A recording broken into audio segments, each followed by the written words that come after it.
Hi all, welcome to our Visuallect series. This is our season 2 and very first episode. And this is one of the initiatives of VAT. VAT is Women in Agile and Tech. So we are a group of females and wonderful ladies, who take these kind of initiatives and run such series, monthly series, be it Agility A to Z, be it Visuallect, or be it gamification. So we have multiple series which are being run by us, and this is very first episode of season 2, and we are starting with Visuallect. And today we have Cornelia with us. Thank you, Cornelia, for being with us. And today's theme is very apt. It's a remote visual collaboration. So we'll start with that. But before that, let's do an introduction. And I hope you guys have your paper and pen ready with you. Is it? Okay. So what I'll do is I'll start sharing my screen.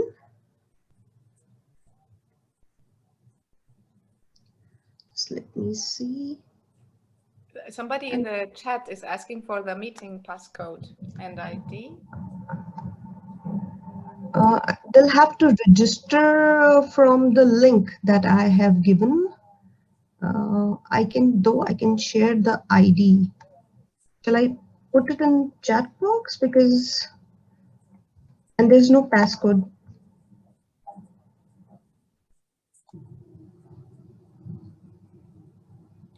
Just give the URL so that everyone can join directly. Yeah, all right, let me look for it.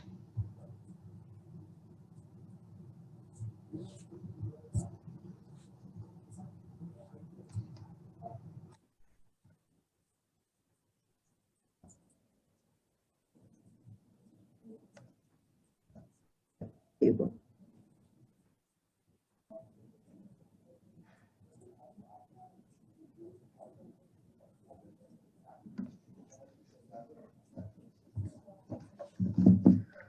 Okay, so we'll start with the introduction. And since this is Visuallect, we'll do it in Visuallect way. And I'll request everybody to draw along. So the idea is that may be beyond my abilities at the moment. Sorry about that. My CD got activated. Sorry. That may be beyond my abilities at the moment. Okay. So just let me admit few people. Sorry about that. Let's begin with them.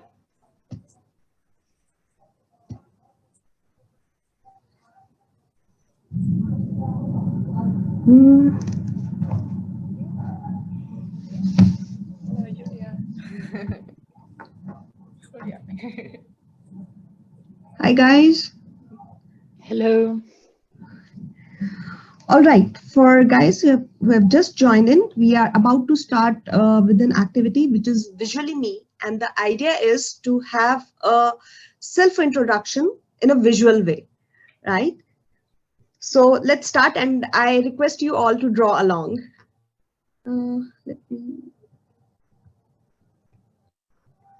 So what we're gonna do is, all right, so we'll start with self-doodle, and you don't have to be an artist because we are not creating any portrait or something, right? So what we will do is just imagine how you see yourself in the mirror. Think about the kind of face cut you have, right? So I will start with mine, and I think I have a long face. So here we go. Right. I hope you are drawing along. And next step would be to have your hair. So I am going as my hair are frizzy. Right.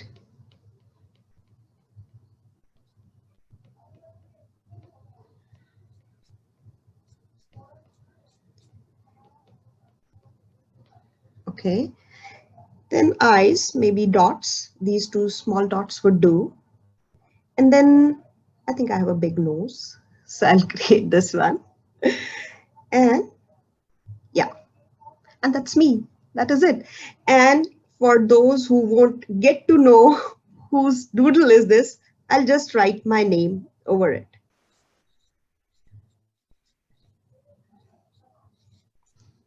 Okay, so this is me. This is my doodle. Now what I'll do is on right corner, I'll add a heart. This shows what do I love. So, all right, I'll write doodling and maybe sleeping. So that's me. That's my visual introduction. So are you guys up to it? So let's take 2 minutes and draw your doodle, self-doodle with what you love the most. On paper? Yeah, paper.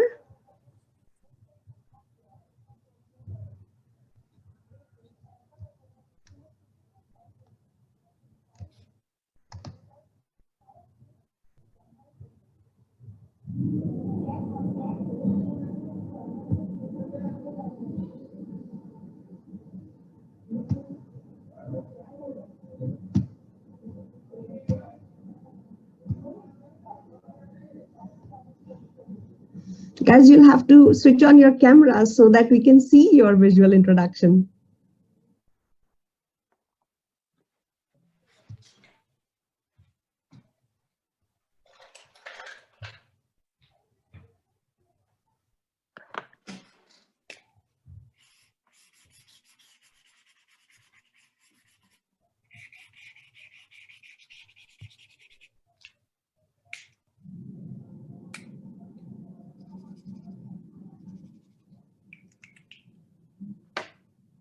And if you wear glasses, you can add glasses or any special character or, anything that you would like to add, maybe a mole or something.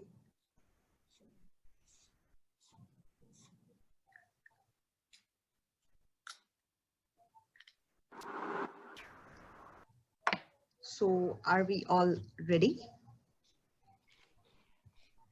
I still can see. Let me put on the gallery. Okay.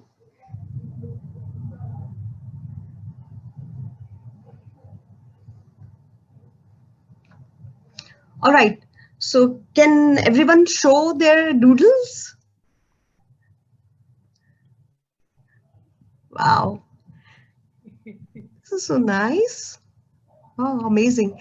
And this is how we introduce ourselves, right? In a group and instantly. This is really wonderful. Thank you all for sharing. Okay.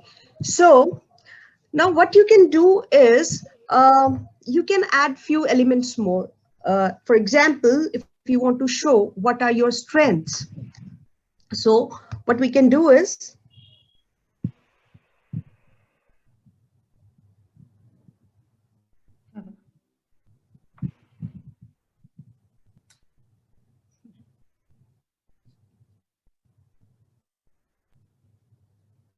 and here you can add your strengths.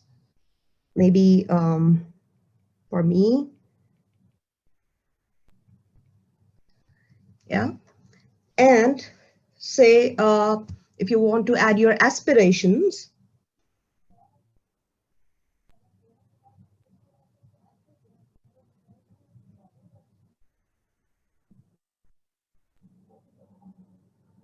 so here you can list your aspirations, right? And say what kind of roles you play. It could be professional, it could be personal.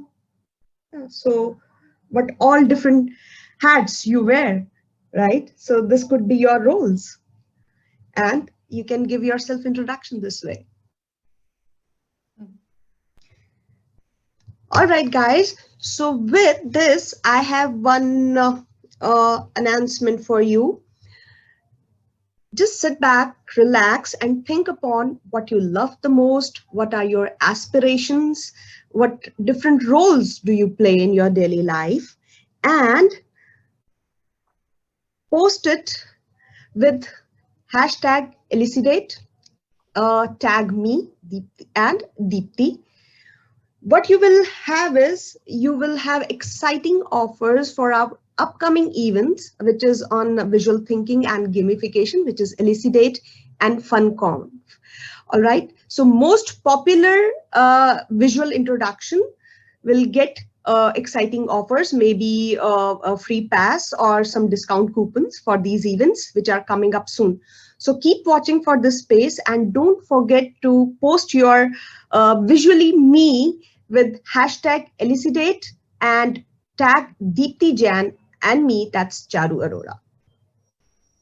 So guys, I hope now you are warmed up and ready for our main session, which is with Cornelia. And now I would like to invite Cornelia, and yeah, let's get started with visual remote collaboration. Thank you so much, Saru, for this nice warm-up. Oh, I already skipped to another page. And thank you so much for this opportunity to talk to all of you about visual remote collaboration, right? That we probably have had, well, those of us who are in the field have had chance or rather necessity to explore this last year. But even before, more and more teams had gone remote. So actually, it's a great opportunity to be forced to really take it further, because maybe before we would have said, okay, so we can draw together, work on a whiteboard together, but it's remote. Okay, then let's just don't do that. Let's just drop it and do something else. And then, of course, we would be out of work now and we would miss great opportunities. So I was really happy for today, because of course I prepared for today a little bit. What should I say? What should we do? And it really helped me to focus on thinking about the experiences of this last year and trying to synthesize some ground rules or the benefits that actually come from this visual thinking and the reasons why we should keep on doing it, even though we're not in the same room. So this is I'm going to show you some examples of different exercises or settings that I have worked with. And I will show you the framework or the synthesis of what I think that all these have in common and why they are useful. But I also want you to experience this firsthand. So that's actually what, and I'm sorry, I have 3 minutes to present myself also. So I'm Cornelia. I've had the pleasure to already join in one of these meetups last summer, when I was so honored when you found me on LinkedIn and asked me to talk. And I talked a little bit about using the space when we do visual communications and when we work visually. So I'm a coach, a trainer. I work a lot in trainings. I get a lot of trainings, and I work with teams as a coach and consultant in everything creativity and like more, let's say, creative collaboration. But that doesn't have to be a creative team. I think every team needs some creativity and creative collaboration, and that's where visual collaboration often comes in. And I've also stepped a bit into agility lately and trained as a Scrum Master and learned about agile coaching because I thought that it goes very much hand in hand. Like agile teams are very visual and they are open to creativity and they see that it's very important. So that's a big overlap there. But further back on, I'm a psychologist and graphic designer. So these are finally, after many years of searching with this creativity, visualizing in the corporate world is where I found the overlap that I'm really passionate about. People who are working, people who go every day into an office or not, but connect to an office today, and how can they connect to their creativity, and how can teams take advantage of this creativity and the visual language. And so I'm really happy that there is more and more interest in this field, and I have more and more jobs to do. And yes, I'm originally from Germany, but now I'm based in Spain, in Barcelona. So here it's 1:45, and my stomach starts to churn a little bit. After that meetup, we're gonna have lunch. But actually, it's not so far away from where you are and how you are. And I'm very happy. I see two of the my local meetup group have joined, and the rest, I think, are from India. So that's great. I want to now invite you to work with me together in a mural. So this is the shared whiteboard that you maybe know or maybe not know. And I'm sharing. Can you see my screen? Can you see? It says Visuallect Season 2. Yeah. Is it one? I can. Yes, we can. So I'm just quickly sharing my screen so you can see it here, but in a moment I will share the link in the chat, and I want you to access this mural and actually collaborate here with me. So the first part that is kind of interesting, important is here in the outline. If you click on the number 1, then you would be here in this area. Let me double sharing. Oh, where's the chat now? Okay, I lost the windows.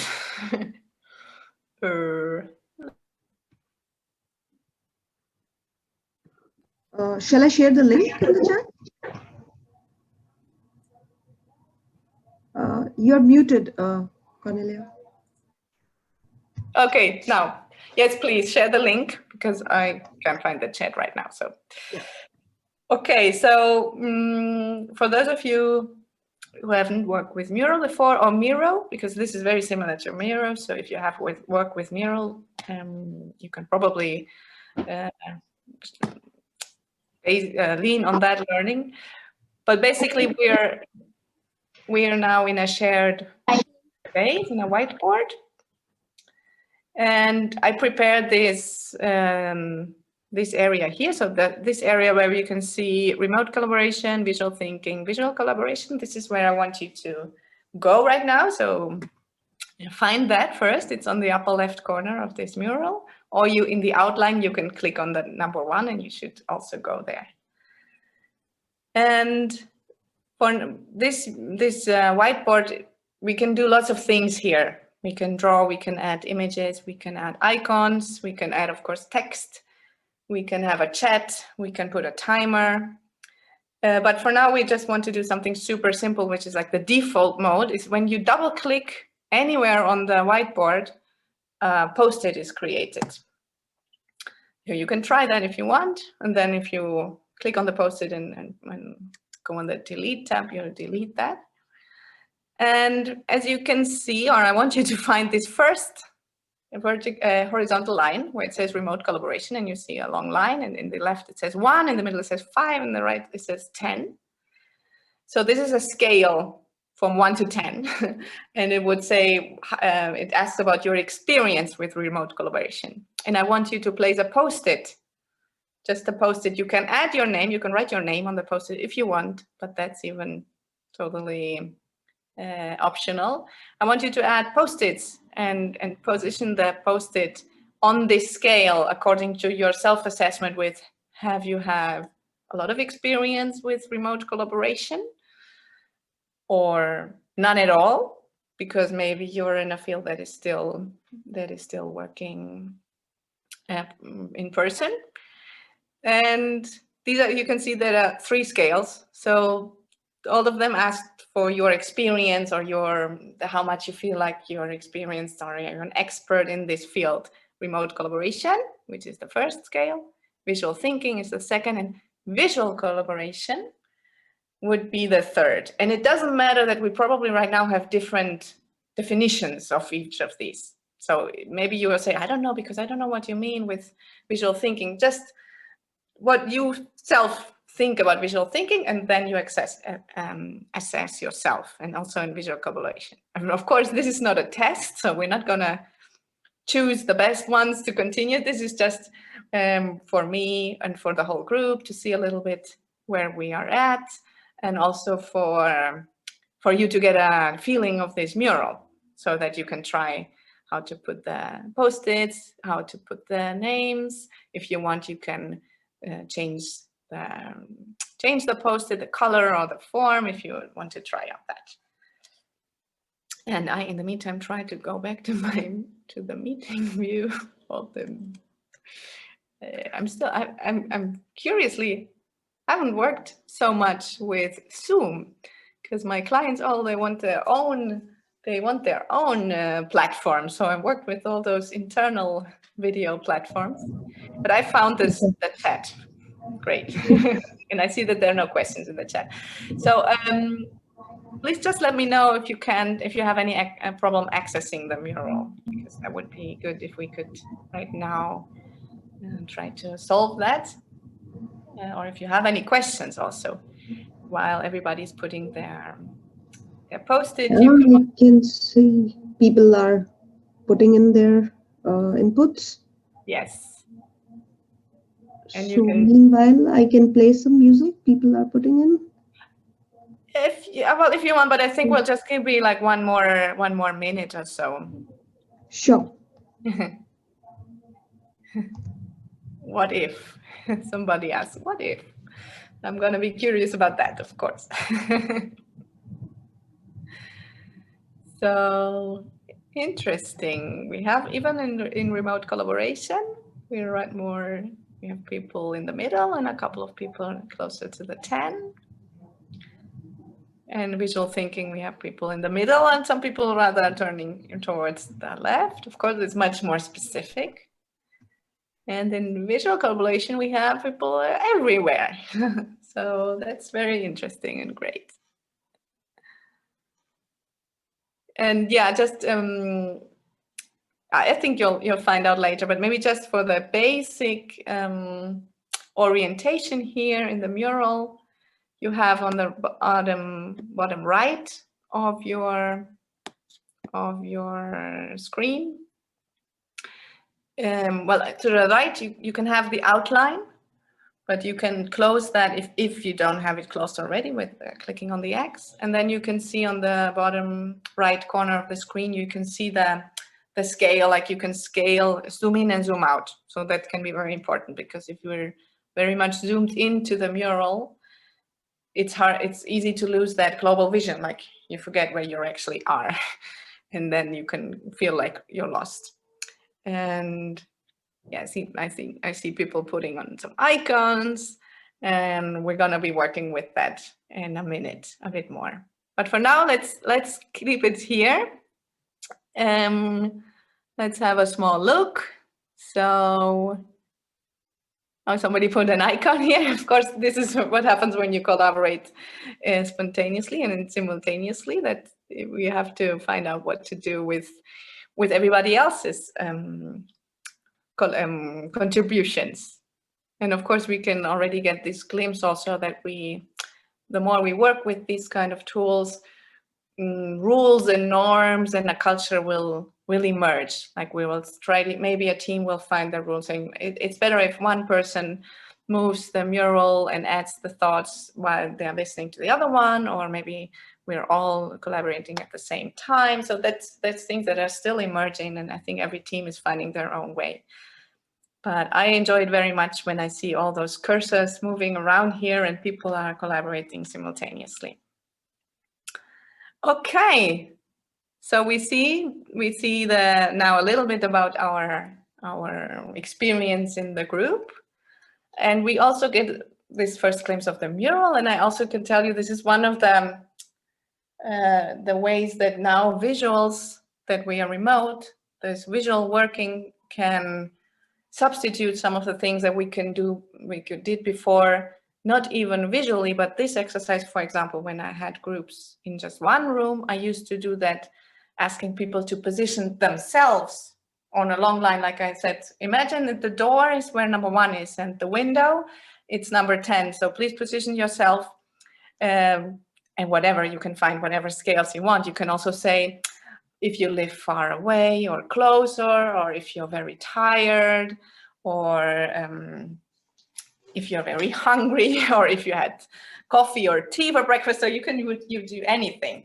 So this is one of the really one example of what I think visuals can do when we're remotely. They can substitute us, like you can substitute our person, our body. Like we can also create a circle. Everybody has a post-it with their name on it, and I ask people to put themselves in a circle and find things that have in common with their neighbors. So in that sense, we're already getting in touch with one of the things that visuals can do when we work remotely. So now I want to show you some examples of the works that have been happening in my life in the last year. So I'm stop sharing this internet, and I will share my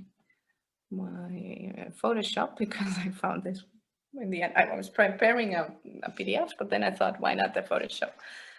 So this first example that I want to show you, this is the only one where I actually worked as a graphic recorder. So where you would have a professional illustrator join your group, and it could be you if you like to draw and visualize. And I thought this was interesting to share, because I also think that this graphic recording gets a new taste now that we're remote. You probably know graphic recording, it's when somebody is taking visual notes while a group is discussing or a conference speaker is explaining something.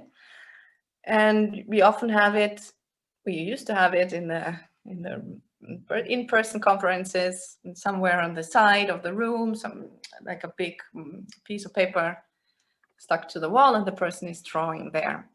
And I always felt and feel that it's not so much interaction between the group and the speaker and the recorder. So the recorder is listening, is really recording.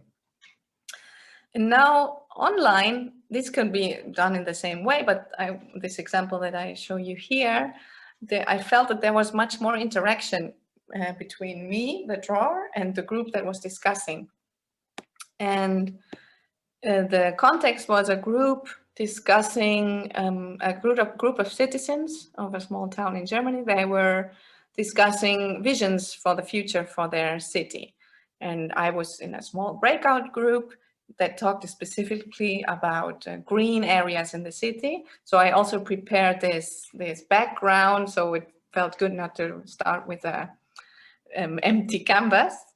And then while they were coming up with suggestions, so they were not prepared, they were just throwing in a chat, and then actually started to create on this drawing that I had prepared. So the first person came out and said, okay, what I see here is way too clean and organized. So I envision something way more chaotic and like nature-like. And then I started drawing, and I show you. This is the end. Of course, this is the end. After the group talking for an hour or so. So of course, this was coming little by little. But I could really see that everybody was watching what I was drawing on the screen, and they were building on it and saying, yes, of course, trees, but they should be trees with fruit. And then they said, and they should be local fruit, of course. And with the help of this visualization, they were really referring to each other and building on each other's ideas, which is really not always the case when we have a group discussing, as we probably all know. So this was one example of visual recording remotely, and I think it changed for being remote, and I really liked the possibilities here. The other examples that I want to share, I'm stopping again this one, I'm going back to Firefox. The other ones are in other murals that I want to share. So here you can see a map a group created. So this is not a professional illustrator at work. So I also think it is important to share you because we don't always need somebody who draws as well. You can see that here actually nobody drew. It's not, in this case, it's not about drawing at all. The group just started brainstorming. Ciudad del Futuro means city of the future, again, coincidence, because this group just picked their topic on the spot. So they started each one individually noting down all their ideas about a city for the future, what is important, what will they have to have in mind, what will it look like, and then they started clustering it. So this is a typical cluster map, and maybe you know this. It's a very common and simple exercise, but I think it's very powerful. So I always use it again, and I always like to talk about it. It's also called Affinity Map or cluster map. And you just have in a first maybe 3 minutes or 5 minute round, everybody work individually, noting everything down that comes to mind around the topic. And then they start to cluster their ideas. And it's very important. I observe groups all the time that when they have to cluster, they try to first come up with the categories and then fit their ideas into those categories. And I try to stop them from doing that this way around. So they have all their individual ideas and they say, okay, city of the future. So the categories could be technology, mobility, and experience or something. And then they try to find to put all their ideas into those categories. And I try to stop them from doing it this way around. And I say it's much more interesting if you really find the categories that are actually there. So to first look at the ideas and say, okay, somebody talks about recycling and trash and sustainability. So this somehow comes together. So let's put it all together. And then in the end, give a name to this category.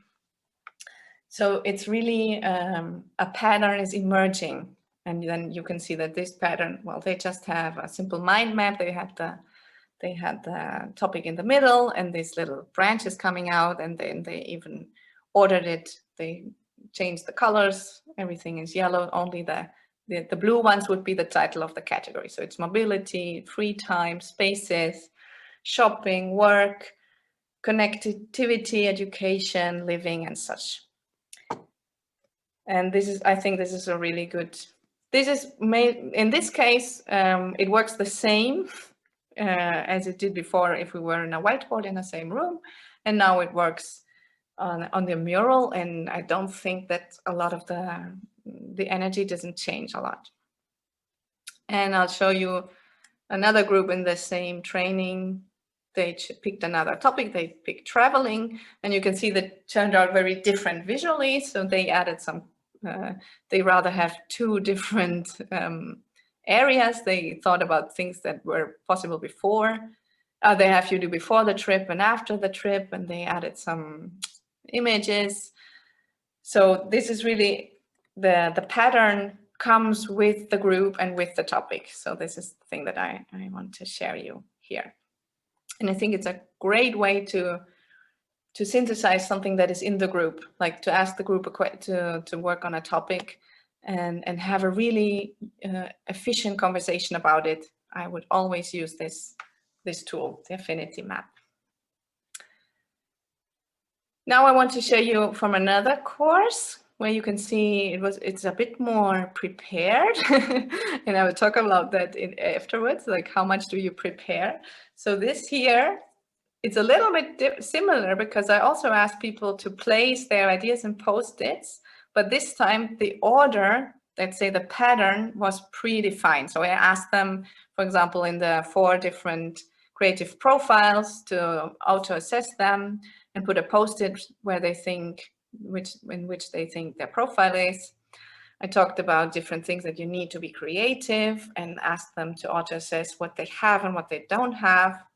Here's another scale. And then this one, I also want to share that because it's a bit more visual, because this is all visual because it's a mapping, but you see that there are really no images and it's no drawing. So at least here we have an image and it's used as a metaphor. So here I asked them to find a metaphor for their team. And then you facilitate a little bit like the discussion. Somebody comes up with something and you have to find something that resonates with everybody. So they came up with an elephant, and then we put the image of the elephant, and then we can ask them, what is the elephant like, or what does it need? And you can go further on from that, like what can we expect from it, and so on.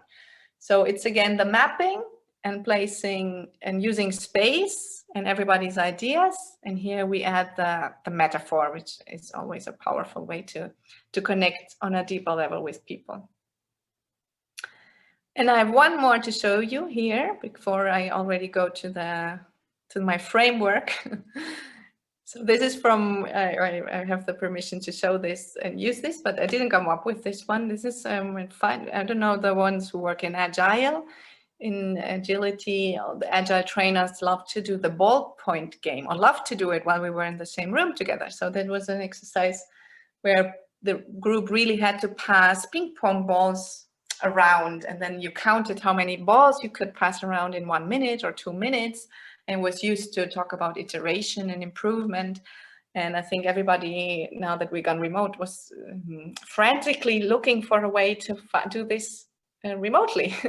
And I hadn't come up with anything. So finally, I heard somebody talk about this way. They just, and this is again, the way we use visuals here is similar to the scales, that we use visuals to represent ourselves. So we can't be in the room together, but we have avatars.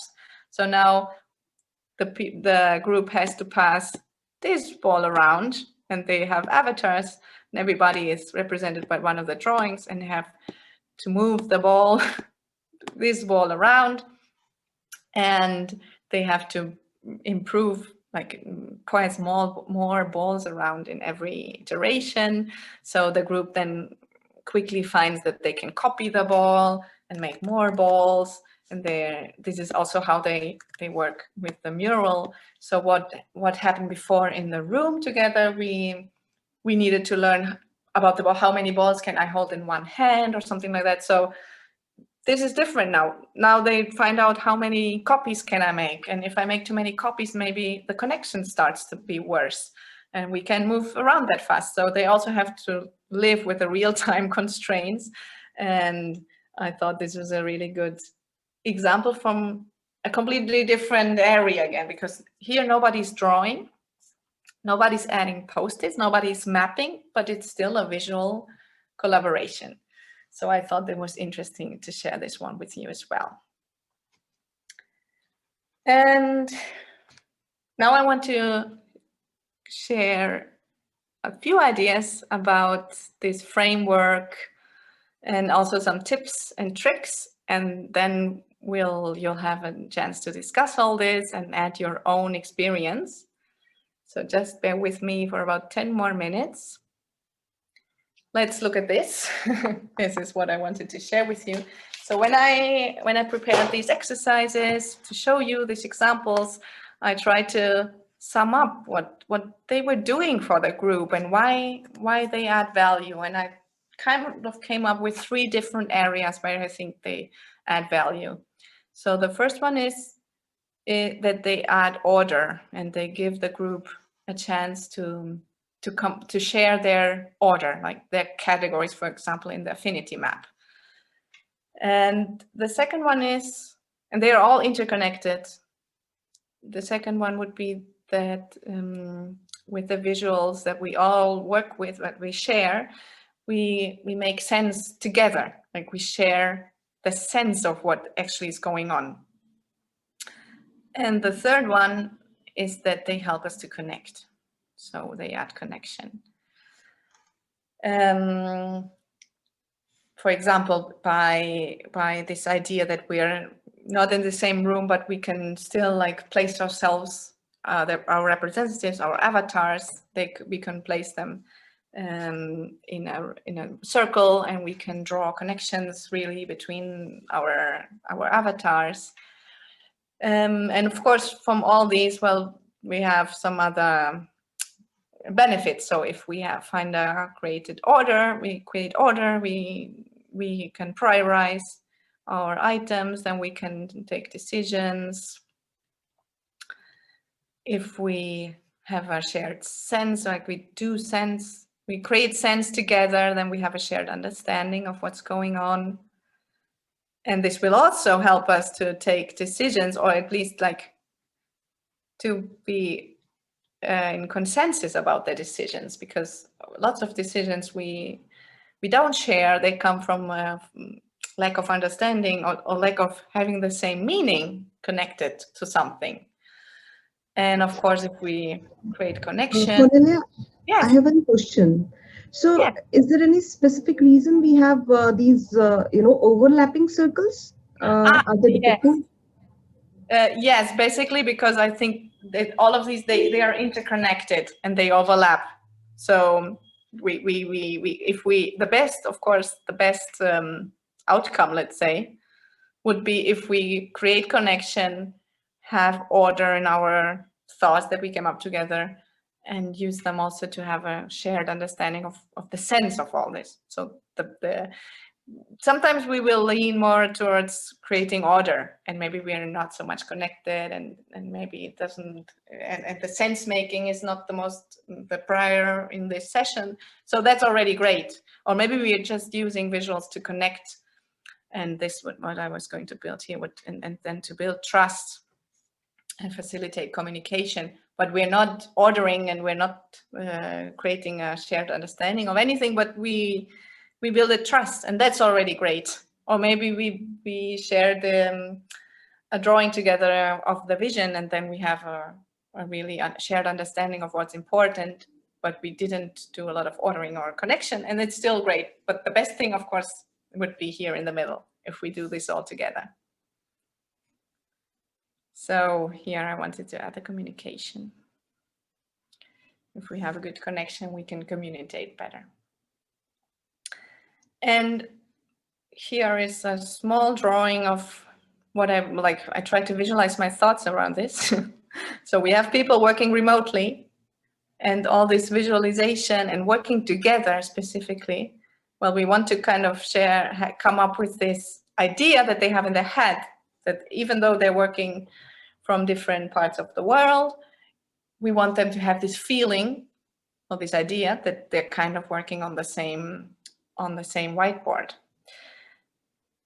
And then I thought, actually, when we were working together on the same whiteboard, we also wanted this. So maybe this is not a given, because even we have people working in the same room, maybe they're not they're not having this shared idea. Like maybe they're actually thinking about other things, like, I don't know, they could think about their vacation, or they could be thinking about work, but not having actually the same idea. So maybe he is like building a car, and the other one is actually building a truck or something. It's like, even if we work together in the same room, one of the challenges always has been to find the same mental representation of whatever we are doing and the same direction that we're moving towards.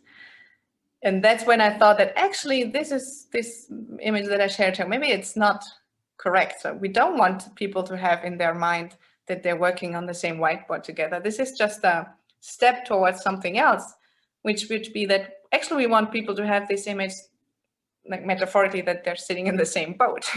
So the whiteboard already is a tool just to make people connect, and we really want to, the goal maybe doesn't have to be that we have this feeling to sit together in the same room working on a whiteboard, that we feel that we move in the same direction, that we depend on each other, that we can trust each other, that we have the same goal, the same purpose. So then again, maybe it's not such a setback that we're remotely, because in the end, if we went to the same office together, of course it has a lot of lots of nice things about it.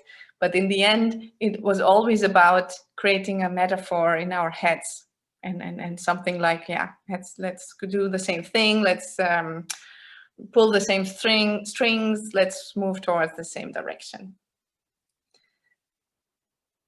And just one more quick drawing here, which was one of the one drawing that I use to kind of explain why I think that visual facilitation helps us to create this idea of sitting in the same boat, and this has something to do with what I call the visual loop.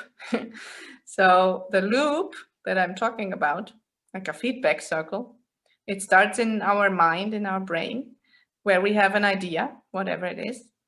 And then we send this idea, because we work visually, so we send this idea through our arm, through our hand, somewhere, and we visualize it. And then this image that we drew goes back into our brain because we see it now. So our visual perception perceives our own creation and feeds back into the idea. And maybe then we start to work on it. We say, so this was the idea, this was I drew. Now that I see it, I actually want to add stuff like Charu did invited us to do in the beginning. Like we drew ourselves and what do we love, and then what are our strengths. So we're entering in a circle here. And this circle is very powerful because it makes us connect to the outside world and make us feel part of the outside world, and also make us feel that we have power over the outside world.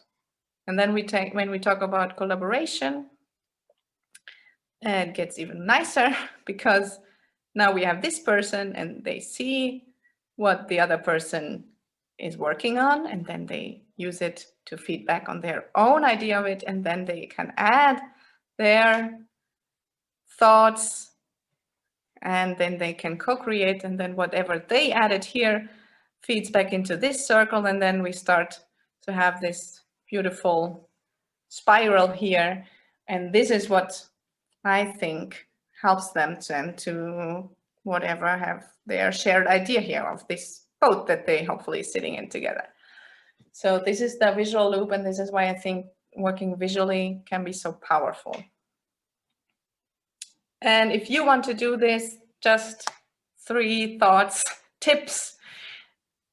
Focus on make it visual, make it as visual as possible, because we need that feedback loop. Make it as tangible as possible. Give people the power to do something. Press a button, add an icon, move something around so that they feel that they're really part of it. And make it emotional, make it connecting in some deeper level, maybe using metaphors, maybe asking to share something personal, of course, always in a trusting area, it has to be a trusting surrounding, but somehow like going deeper. So make it visual, tangible, and emotional. And this is the last thing that I want to show you. When I was also thinking about what other tips or what can I share with you, like how to do it or what to have in mind. And I came just up with not exact answers, but I came up with scales again. So these are 4 scales between 2 opposites where I think we have to navigate when we work visually with groups, or actually when we work with groups, be it visual or not. So we have the opposites between preparing and improvising, and we have to find our own style here and maybe also move around all the time depending on the group, on the experience. Is it a new subject? Then we probably prepare much more than if it's something we've talked about a lot, but then it's something we've talked about a lot, but it's a new audience, then we're preparing more, and you're jumping back and forth. And then there's the one, if the bar, this is supposed to be a bar, which is low or high. So do you want to make it easy for people to be able to collaborate, to move, to push the buttons and stuff like that, but you also want to challenge them. So again, jumping back and forth here and finding what works for which group. Maybe the group doesn't collaborate because the challenge is too high, or maybe they don't collaborate because it's too easy, so it's boring. So you really have to find also what works for which group. Then you want to also switch back between moments of individual thought. So even if you're working with a group and it's called collaboration and you want to have the group to come up with a shared idea, you need people to give time for even work completely alone, like just everybody think about it. What do you think? Maybe do your own drawing, then maybe come in pairs and you discuss it in pairs, and then you come up with a huge map, for example, where the whole group is collaborating. And then again, you want to ask everybody, an individual, to look at the result and think about it. So you're jumping between the individual and group. And the last one is between doing, creating, playing, drawing, discussing, and reflecting. So between somehow doing out of yourself, creating something, and then feeding it back into your brain. So again, you want to find, here you don't want to find one stable balance, but you want to jump between the two. So you want, and I think we have a tendency to neglect the reflecting part. So we have people do a lot, but then we don't take time to actually think about what happened, or discuss it, or meditate on it, or whatever. So these are the four opposites that I think are the decisions I try to make, or where I try to navigate. And it will always depend on you and on your group and on the circumstance and on your mood that day. But I think it can help you to be aware that these are four poles, like the four opposites where you're navigating in. And that's all that I wanted to share for now. I hope it wasn't too much. No, it was Sorry, wonderful. somebody is asking for tools. Let's do that in the end. Now, what I would like you to do, like I want to ask Charu to put everybody in small groups, so 2 or 3 people. So you can count the rooms, and I will explain. Because what I want you to do in the breakout rooms, which should be until you have almost 15 minutes in the breakout rooms. So maybe we can have 3 people, because then it's a bit more funnier. So in the breakout room, I want you to discuss what you heard and your own experience and your hopes or your challenges, and what you come up with. I want for once to write down some keywords that kind of come up in your conversation. And I want you, I'm sharing again the Firefox. I want you to work in the mural. So you still have the link, but we can also put the link again. I want you to work in the mural in this area where it says, what keywords do you connect with remote visual collaboration? So you can, if you click right with your mouse, you can add a title, and then you can add the keyword, and then you can adjust the size and the color, and even the, sorry, this didn't work. Now, and I think even the font here, when this one is, you can adjust also the font. So in this area, I want you to work with words, but use them also visually. Like, let's say, if it's a really important keyword, you make it very big. If it's not so important, you make it smaller. Maybe if it's something negative, you could give it a darker color, or if it's something positive, a happier color or something, anything that comes to mind. And every group can add various keywords, as many as you like. So kind of, I want this to become a word cloud. And not a statistically correct one, but just one that is coming up in the moment. So here it should be words, and then on the right side, I want you to add icons or images. You can add drawings, and you can, in the bottom left of the mural, you have this drawing, the pen. And when you're done drawing, you have to right click here on the upper right corner. You have to put done drawing. If not, you don't have your tools again. So you can put a drawing, or here in the menu bar, this star is an icon. So there you can also take icons. You have some on the first view, but also if you add in, type in any keyword, for example, pencil, then you have many more icons coming up. And these are very small. If you just click on them, they go somewhere and you lose them out of sight because they're very small. So I think it's easier to drag and drop them. And then also by dragging the corner, you can make them bigger. And you can also change the color. And here I was thinking we could do icons that go around the topic of remote, visual, and collaboration. So we take our topic apart into its 3 subparts: the remote, the visual, and the collaboration.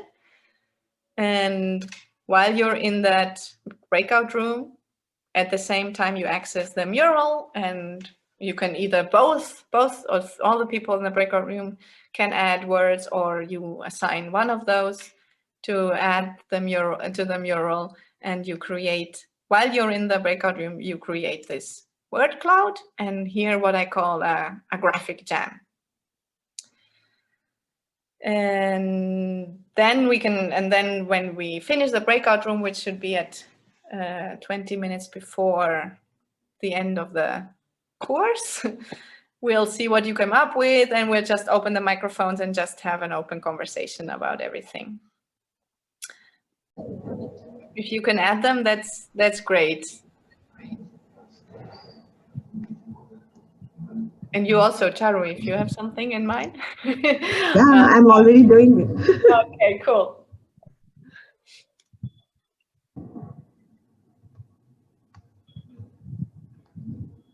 Guys who are in my breakout room, please keep me just attentive, something like that. All right.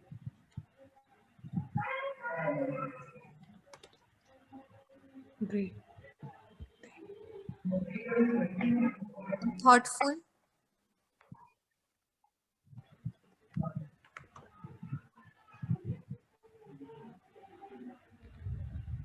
I had a question for Cornelia. Yes. When you say possibilities, so are we saying what possible features could be there, and if that we could check with you? Is that what you mean when you say possibilities? Yeah, I mean, like, what do we think or hope to achieve with visual collaboration, even remotely? Like, for example, engagement, motivation, something like that, which is like more a goal. Maybe it's not the direct thing that is happening in that moment. Maybe it's the same thing as validate in a way. Yeah. Sonia, then maybe we can add team bonding. Yes. Yeah, that's the one, another good one. Yeah.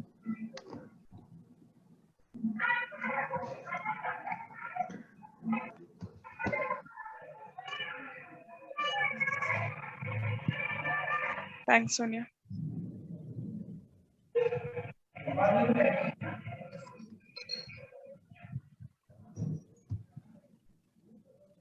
I think one I can add. Sharing.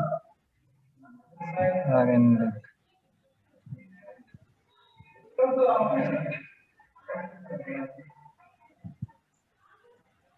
And maybe as I see everybody's very positive, I'm gonna add technical problems as a limit. Because of course there are also limits.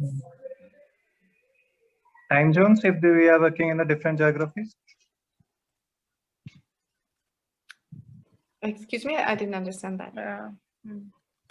Oh, it wasn't for me. No, I think he was mentioning time zone when people are working in different geographies, so that could be a limitation. Yeah. So Cornelia, it's almost like 8-9 minutes over this word cloud. So I hope everybody's done. So shall we move to the graphic jam, or maybe what do you we propose? can leave it. We will leave. I cannot hear you. Oh, I hope you're not muted. No, I can hear her. You can hear me? So, yeah. And Charu, you Yeah. can. Is it only with me? Because I Yeah. cannot hear Cornelia. You are able to hear us. Maybe if I mute myself and then back. Sonia, can you just speak? I'm just checking my earphones whether they are working properly because I'm able to hear. Oh, I think she can hear nothing. it seems something is wrong at my end. Okay, maybe while Charu is focusing that, and this is a good project, right? You know, technical issues. I just wrote it down. Of course, they can be very tiresome. The time zones, and I think also talking about limits, like a new cultural difference that has been much more obvious lately is that some people are very quick when it comes to finding themselves in new applications, and others are not. So maybe there's something with age here. Older people maybe have more problems, but not always. It's just some people are more connected than others, and I have found that a challenge in groups, that you have people and you give them some kind of task like this one, and some of them they're already like they're done, like they have been done for half an hour, and somebody else has still didn't find the way to add the icon or something, and you have to navigate in those. I think Charu was going to say let's move on to the icons, but I thought as we have 20 minutes left and we're a very small group, maybe we can just have an open conversation about, maybe if anybody, I would love to hear from your experience. How have you been working lately? Have you found, even in a small way, a way to add visuals to your collaboration? Maybe you're working also just, if it's visual management, you know, if you work with a Kanban or something, even that would be interesting. Does anybody want to share?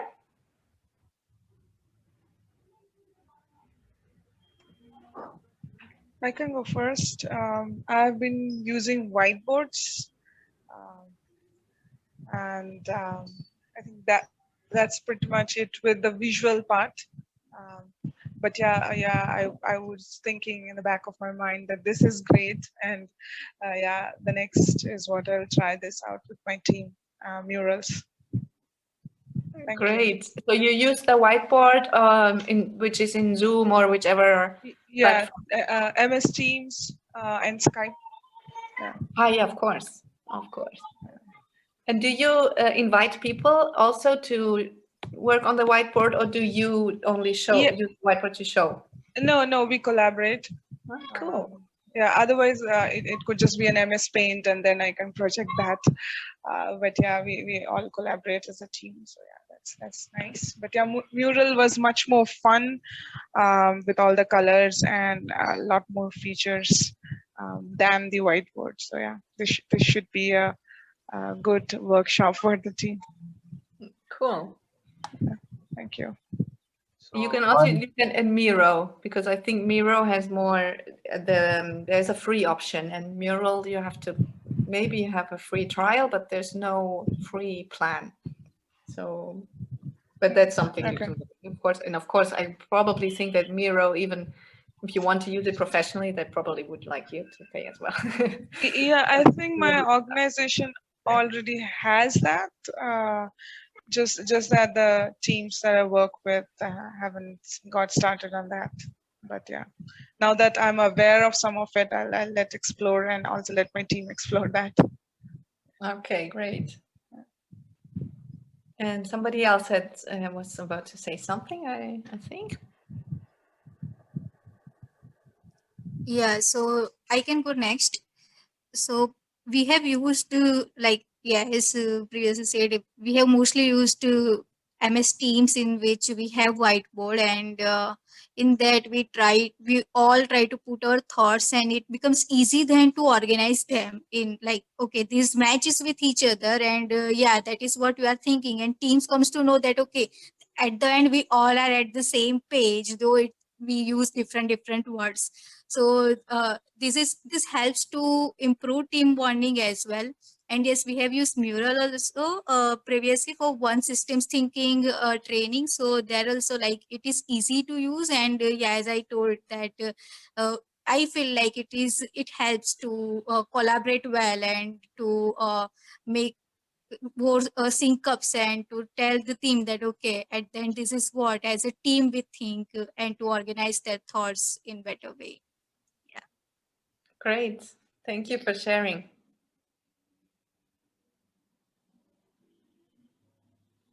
Maybe I have a question here to you as other professionals in this, because with the thing that in these two extremes that I shared before, the make it easy for participants, but still make it a challenge. I found that I hesitate to really ask people to draw since we are remote, because I think it's such a hassle to draw with your mouse or with your touchpad. But maybe I could challenge them more. What do you think? Do you really make them draw, or do you use the whiteboard also rather with words? So yeah, we leave it open. Like if you feel that you are good in drawing and you want to go with it, yes, surely you can go. Otherwise, you can just leave a note. So it depends how they want to go ahead.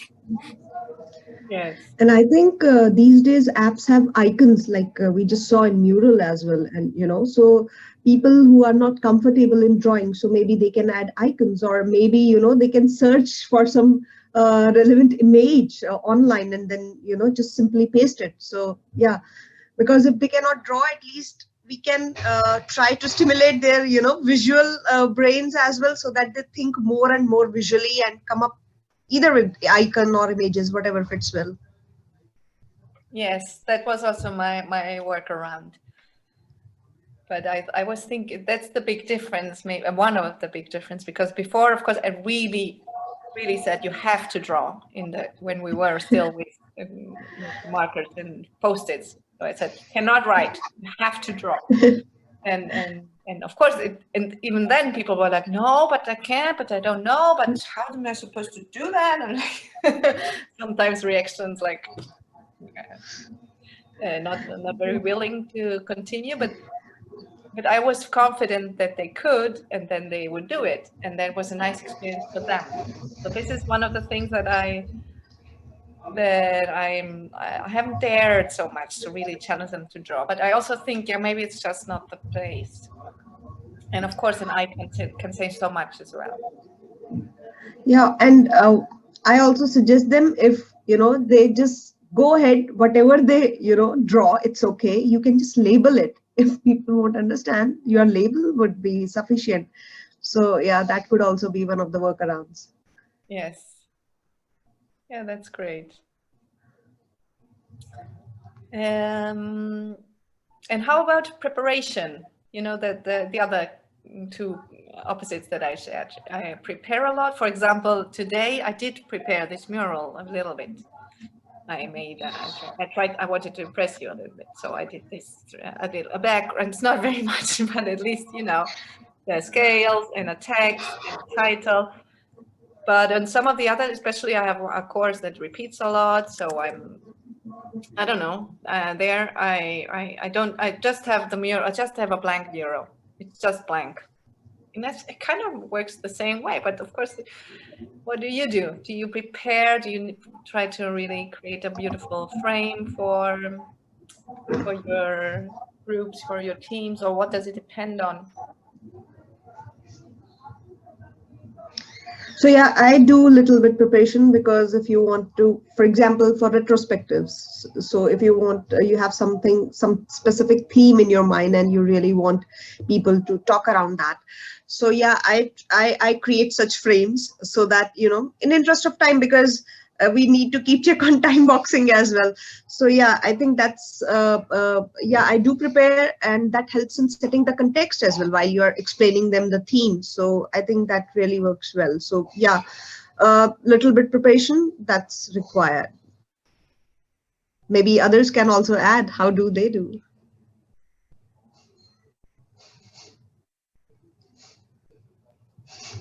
It also depends on the audience. So at times, if it's with the team that you generally collaborate and connect, you have had them face to face for a couple of months, you can just go without preparation and they understand what you speak. But when you go into an audience where you don't know who is at what level, and the things could just go wide, and as you rightly said, it's a time boxed events and meetings. Yeah. So yeah, then you need to do this background or prep work and then go into that, so that when you speak they actually um, follow the story that you are asking them to come into, and then they accordingly ask questions or give answers or whatever is the course there. Yeah. And would you then, for example, in your whiteboard or something, do you put some a template or something where people work on, or what is the preparation visible, let's say, or is it just in your Uh, structure? no, yeah, in the whiteboard, yes. So maybe if you're going into a meeting where you have to do a SWOT analysis, or you just have to create boxes where people can just put in their content in such areas, you do that, or maybe swim lanes when you have to create, so something like that. Yeah. That makes me think that if you are already interested in mural, then if I'm still sharing my screen, right? If I Yeah. go out of this, Yeah. if you create a new mural, Mhm. you have, oh, sorry, I clicked once too much because I didn't, you have, where is that? I can't see anything because of so many templates. You have templates here and you have so many templates that it blows your mind.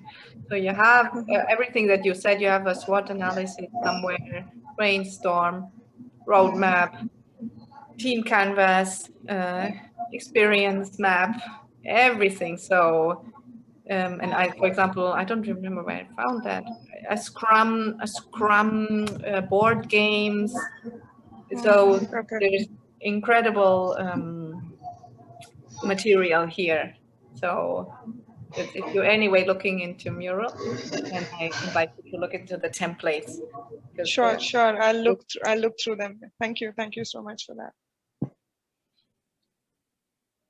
and you can use also mural to I do, do visual meeting notes. So that's all I have experience of graphic recording, I may say. But I have never been to some events, bigger events outside my organization. So any tips, you would like to share? if you want to take visual notes when in like a graphic recorder, you mean? Yep. Yes. Well, I was really nervous, and I have done some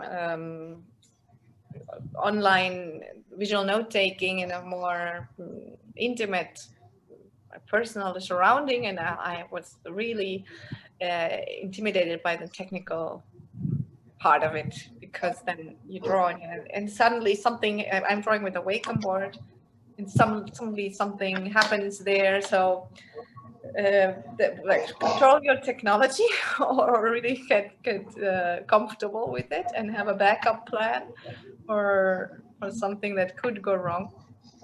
And then for this one that I shared you, I was really lucky because I was actually collaborating with three. They were, because the groups were talking in breakout groups. So every breakout group had a graphic recorder, and the other ones were much more experienced in that, because my graphic recording is really just a small percentage of my work. I do much more facilitating. So what I learned from them was that we decided beforehand on like a template, like what I showed you, the background and the title and everything. We all had the same title. So we decided all that together, and also the style, like we had decided that the background is going to be gray. And then we had 2 rounds. Actually, I didn't show you the second round, but we drew only in green. I didn't. Everything that I drew was green, for example. So, and all the others, they also only drew in green, and that really helped me, because one of the challenges I have when I graphically record, that it kind of gets out of hand. Like I use too many colors, and I feel that it doesn't come together. So that really helped by deciding on this visual identity, having a background, prepared background, which is also not so scary if you're digital, because if you're on paper and then halfway through the recording you realize that the background doesn't match or it's too strong, well, there you go. But if it's in digital, well, maybe you dim it down, the background, or you just turn it off and then it's gone. So that's great with digital. You can be braver with that. And then, yeah, deciding about the visual identity beforehand, really just in this case, we used 2 colors in the end. The first, like green in the first round, and then the second round, and we used blue. That helped me a lot. And being in touch with of course, that depends on the event. But for example, as the whole group was looking at my drawing, that was first made me nervous, but then actually was help, because then they made references to my drawings, and even like, it didn't give me instructions, but it made a lot of sense what they told me to do. And then they were from the north of Germany, I'm from the south of Germany, and at one point they used a word that I had never heard before. So they were suggesting something, and I just didn't know what it was, and I opened my microphone and I asked them, and it was very natural. Oh yeah, this is some kind of boat. Like, oh, it's a boat. Okay, good. So I knew I had to draw a boat. I had never heard this word before. Yes, and then, for example, in the second round, also I realized I was kind of running out of space. But then it's digital, so I just sized it all, and then I had space in the margins, and I could continue there.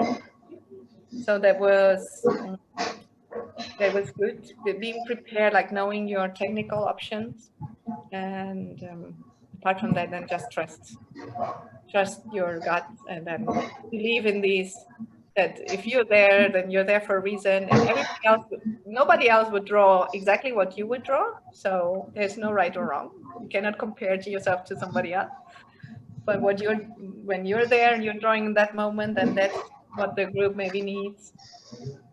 And yeah, I think that's it.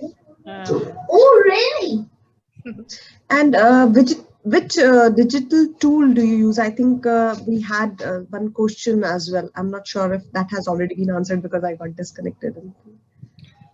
Yeah, I'm not sure if like for collaboration I'm using Mural, but of course we also talked that a very close competitor, very similar, is Miro, and actually I think they have more free options. And then you have Padlet, Google Padlet, which I haven't used so much, and I think that's a bit different, but it's still something where you can collaborate visually. For the drawings, I used to use Photoshop, so that's maybe not. It's not even. I think most really graphic recorders, they use Procreate on their iPad, so that would maybe be better. But I don't have an iPad, so I'm working on my computer. I'm using Photoshop and a Wacom board. And yeah, then you have Trello, which is also visual, even though you don't draw, but also Kanban and such. But I think you have all that in Teams. You have similar tools that work there. Yeah. And I think that's it. I'm not using any other tools. Yeah. Thank you. Any other questions or experience that somebody wants to share?